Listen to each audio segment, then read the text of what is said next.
نما احسن اقبال لاہور میں press conference کر رہے ہیں، جو اپنی ناکامی کا جواب دینے کی بجائے آج چوتھے سال میں بھی پچھلی حکومت میں کیڑے نکال رہے ہیں، تو اس لیے ان کی کسی بات پر میں سمجھتا ہوں جواب دینا بالکل وقت ضائع کرنا ہے۔ وہ آج یہ بھی فرما رہے تھے کہ ہم نے کارٹیلز ختم کر دیے ہیں، ہم نے مافیاز ختم کر دیے ہیں۔ حقیقت یہ ہے کہ پاکستان میں جتنے بڑے مافیاز آج پیدا ہوئے ہیں، چاہے وہ شوگر مافیا ہے، چاہے وہ آٹا مافیا ہے، چاہے وہ کھاد مافیا ہے، چاہے وہ فارما مافیا ہے، چاہے وہ فرنس آئل مافیا ہے، چاہے وہ ڈالرز کا مافیا ہے، چاہے وہ سٹاک مارکیٹ کا مافیا ہے، آپ کسی بھی شعبے کو دیکھ لیں، وہاں پر منافع خوری کو اور سٹے بازی کو انہوں نے کھلی چھٹی دی ہے۔ آج وزیر موصوف فرما رہے تھے کہ کسانوں کو کھاد اس لیے نہیں مل رہی کہ ڈیمانڈ بڑھ گئی ہے، کسان زیادہ کھاد استعمال کر رہے ہیں، اس لیے ملک میں کھاد کی شارٹیج ہو گئی ہے۔ کسان بیچارے لائنوں میں لگے ہوئے ہیں، انہیں کیا پتا جو یوریا ہمارے دور میں 1400 روپے کی بکتی تھی، آج کسان کو 2700-2800 روپے میں بھی نہیں مل رہی۔ ساری یوریا سمگل کرا دی گئی ہے اور حکومت کی چھتری میں سمگلنگ ہوئی ہے، اور یہ وزیر موصوف بتا رہے ہیں کہ کھاد اس لیے نہیں مل رہی کیونکہ ذمہ داروں نے زیادہ کھاد استعمال کی ہے۔ میں آج وارننگ دینا چاہ رہا ہوں، میں نے اس سے پہلے بھی اسی کمرے سے کہا تھا ستمبر کے مہینے میں کہ دسمبر میں بدترین گیس کا بحران آئے گا۔ آج میں وارن کرنا چاہتا ہوں کہ پاکستان میں بدترین گندم کا بحران آنے والا ہے، اور جب یہ آٹے کا اور گندم کا بحران آئے گا تو یہ وزیر صاحب فرمائیں گے کہ یہ بحران اس لیے آ گیا ہے کہ لوگوں نے روٹیاں زیادہ کھانی شروع کر دی ہیں۔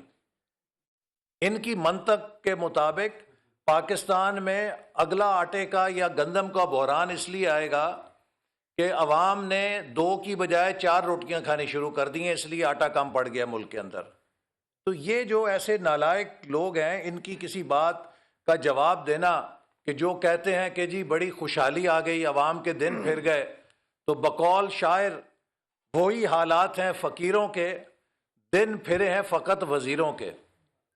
عمران نیازی صاحب کے دن پھرے ہیں کہ جن کا انکم ٹیکس 1 لاکھ سے 1 کروڑ چلا گیا وزیر اعظم بننے کے بعد، ان کے وزیروں کے دن پھرے ہوں گے، لیکن پاکستان کے عوام مہنگائی، بے روزگاری، غربت کے دلدل میں دھنس کر اس حکومت کو بددعائیں دے رہے ہیں اور اس کے جانے کی دعائیں کر رہے ہیں۔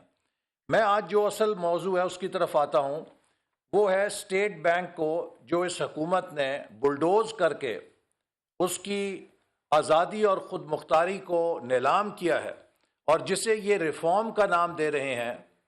یہ ریفارم نہیں ہے، یہ پاکستان کی قومی مالیاتی خود مختاری کا سودا ہے۔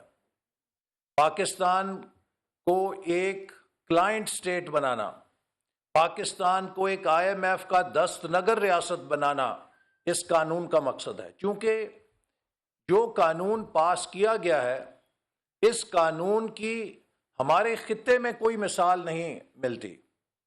نہ ہندوستان کے سینٹرل بینک کے پاس ایسے پاورز ہیں، نہ بنگلہ دیش کے پاس ایسے پاورز ہیں، نہ سری لنکا میں ایسے پاورز ہیں، نہ ملیشیا کے اندر ایسے پاورز ہیں۔ ہمیں یہ امریکہ، برطانیہ، آسٹریلیا کا سنا رہے ہیں۔ اگر آپ ان ممالک کی مثالیں دے رہے ہیں تو پاکستان میں ان ممالک کی مقابلے کی معیشت بھی پہلے پیدا کریں۔ ایک ترقی پذیر ملک کی اپنی کانٹیکسٹ ہوتی ہے جس میں اس نے اپنے حالات اور واقعات کے مطابق اپنی قانون سازی کرنی ہوتی ہے۔ یہ جو قانون بنایا گیا ہے، اس میں گورنر جو ہیں وہ مکمل طور پہ خود مختار ہیں۔ IMF کے وائس رائے ہوں گے، وہ پاکستان میں ریاست کی سطح پہ کسی کو جواب دہ نہیں ہے، ان سے کوئی جواب دہی نہیں کر سکے گا۔ قانون میں یہ جو منظور کیا گیا ہے واضح طور پہ لکھا ہے کہ حکومت کا یا کسی قسم کے سرکاری ادارے کا کوئی شخص ان سے کوئی بات چیت بھی نہیں کر سکے گا، کوئی ڈائریکشن نہیں دے سکے گا، کوئی پوچھ نہیں سکے گا. تو ہر لحاظ سے ان کو سیاہ و سفید کا مالک بنا دیا گیا. چلیے ہمیں اس پہ اعتراض نہیں، سیاہ و سفید کا مالک بنا دیں، لیکن جسے آپ سیاہ و سفید کا مالک بنائیں اس کے اکاؤنٹیبلٹی کا کوئی میکنزم تو طے کریں نا، کہ جو اس کی کارکردگی ہے اسے جانچنے کا کیا طریقہ ہوگا. اسٹیٹ بینک اور گورنر کی کارکردگی کو جانچنے کا بھی قلم انہی کو دے دیا گیا ہے. آپ خود ہی اپنے ٹارگٹ سیٹ کریں گے اور آپ خود ہی بتائیں گے کہ آپ نے کتنی اچھی کارکردگی کا اظہار کیا ہے. دنیا میں ایسا کہیں ہوتا ہے؟ گورنر اسٹیٹ بینک کے اوپر وہ کہتے ہیں جو بورڈ ہے وہ نگرانی کرے گا. آپ مجھے بتائیے دنیا میں کس جگہ یہ ہوتا ہے کہ جو بورڈ کا چیئرمین اور چیف ایگزیکٹو ایک ہی ہو؟ ایک طرف گورنر بینک کا چیف ایگزیکٹو ہے اور دوسری طرف وہ بورڈ آف ڈائریکٹرز کا چیئرمین بھی ہے. تو جس بورڈ نے گورنر کی نگرانی کرنی ہے، اوور سائٹ کرنی ہے، وہ بورڈ اگر گورنر کے نگرانی میں ہی کام کرے گا تو اس کی اوور سائٹ کیسے کر سکتا ہے؟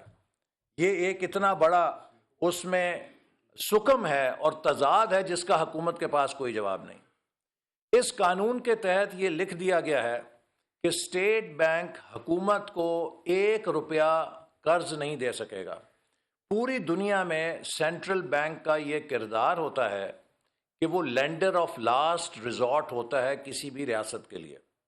اس کا مقصد یہ ہوتا ہے کہ جب بھی کوئی ایمرجنسی ہو، کلیمٹی ہو، تو حکومت اسٹیٹ بینک سے قرض لے سکتی ہے تاکہ اس مشکل بحران سے نبٹ سکے.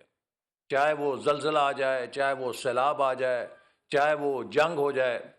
اب اسٹیٹ بینک کو قانون میں لکھا گیا ہے کہ آپ حکومت کو 1 روپیہ نہیں دیں گے. اچھا، اب کیا یہ لکھنے سے، یا حکومت کا جو دعویٰ ہے کہ ہم نے اسٹیٹ بینک سے 1 روپیہ قرضہ نہیں لیا، تو کیا اس سے حکومت کے قرضوں پہ پابندی لگ گئی؟ نہیں.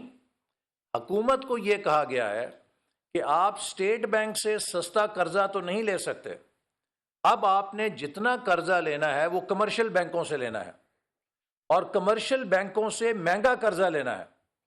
تو جہاں اس کے ساتھ ایک طرف حکومت کے قرضوں کی کاسٹ بڑھے گی، کاسٹ آف بوروئنگ بڑھے گی، وہاں پہ آپ نے حکومت کو انٹرنیشنل اور پرائیویٹ بینکس کا یرغمال بنا دیا کہ وہ ایک کارٹلائزیشن کر سکتے ہیں. وہ مل کر من مانے داموں پہ حکومت کو انٹرسٹ ریٹ کا قرضہ آفر کریں گے، جو کہ حکومت کے پاس اور کوئی چارہ نہیں ہوگا کہ جس ریٹ کے اوپر بینکس اسے قرضہ دیں گے وہ ان سے قرضہ لے اور وہ سستا قرضہ مارکیٹ. مزید اہم خبریں شامل کریں گے ایک بریک کے بعد.